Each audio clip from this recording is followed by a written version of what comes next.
السلام علیکم ورحمۃ اللہ وبرکاتہ. زما محترم و عزتمندو، نن زه تاسو سره د قرآن کریم د یو داسې مبارک صورت په اړه خبرې کوم چې دا یوازې صورت نه دی، بلکې دا د رحمت خزانه ده، د شفا سرچینه ده او د ژوند د هر مشکل حل دی. دا مبارک صورت دی سوره فاتحه. زما محترمو، سوره فاتحه هغه صورت دی چې مونږ هر ورځ څو ځلې لولو، په هر رکعت کې لولو، خو اکثر وخت مونږ یوازې لوستل کوو. د دې د عظمت، فضیلت او طاقت ته مونږ پام نه وي. نن به مونږ دا زده کوو د سوره فاتحې مقام، د شفا راز، د بزرګانو تجربې، یو مجرب عمل او مهم اسلامی نصیحتونه. نو زما محترمو، سوره فاتحه د قرآن کریم تر ټولو مهم صورت دی.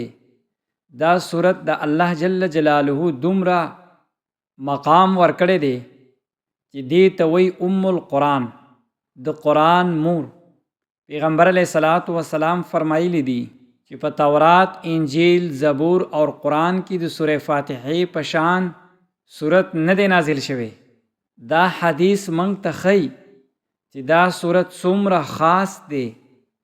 دا ځکه چې پکې د الله حمد دی، پکې د بندګۍ اعلان دی، پکې دعا ده، پکې هدایت غوښتل کېږي. یعنی دا صورت د انسان او د الله ترمنځ خبرې دي.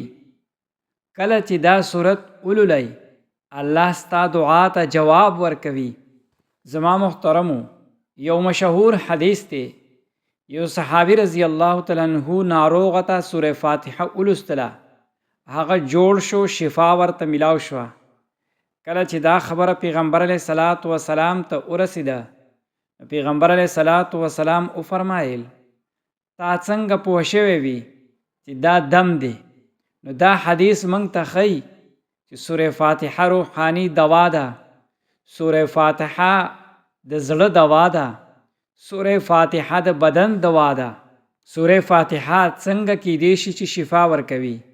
ناروغه ته شفا ورکوي، غم لري کوي، ير لري کوي، بدخوابه بدخوبي لري کوي، کورني مشکلات حل کوي، رزق تنګي ختموي. خو شرط دا دی چې یقین به وي، اخلاص به وي، دوام به وي. یو عالم وی چې زما یو شاګرد ډیر ناروغ و، ډاکټرانو نه علاج کړی و. ما ورته وویل هر ورځ یو ځل سوره فاتحه ولوله. هغه دا عمل شروع کړو.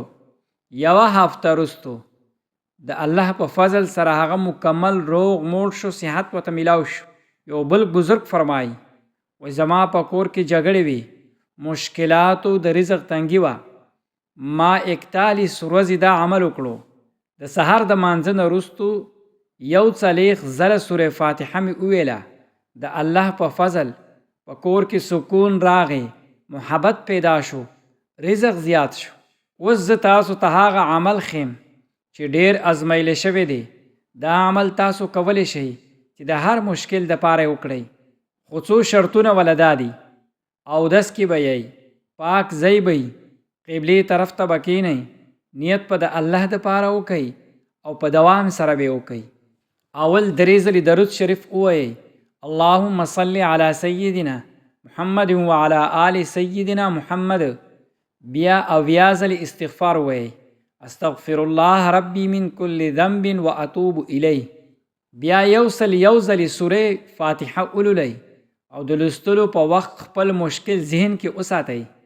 بیا دا دعا وکړئ، یا الله د سوره فاتحې په برکت زما مشکل حل کړي، ما ته شفا را کړي، زما رزق زیات کړي، زما حاجت پوره کړي. آخر کې بیا 3 ځلې درود شریف ووایئ. د رزق دپاره د سحر نه وروستو 11 ځلې سوره فاتحه ویلی شي، او که د بیمارۍ دپاره نو بیا په اوبو 1 ځلې سوره فاتحه ولولئ او په بیمار دغه اوبه وڅکئ. او که د یره او بدخوبۍ دپاره وي، د اوده کېدو نه مخکې 20 ځل سوره فاتحه ولولئ. زما محترمو، قرآن یوازې د مشکل وخت لپاره مه ساتئ. قرآن باید ستاسو ژوند برخه وي. خپل کور کې تلاوت وکړئ. خپل بچو ته قرآن عادت جوړ کړئ. هر ورځ قرآن کریم لولئ.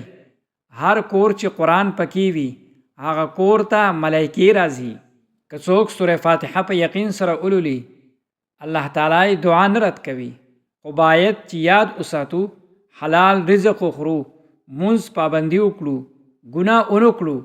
دا شیان د دعا د قبلېدو سبب ګرځي. راځئ چې په ګډه سره دعا وکړو. الله دې ناروغو ته شفا ورکړي، غمجن خلکو ته دې سکون ورکړي، تنګو خلکو ته دې رزق ورکړي، او په کورنو جګړې دې الله په محبت سره بدل کړي.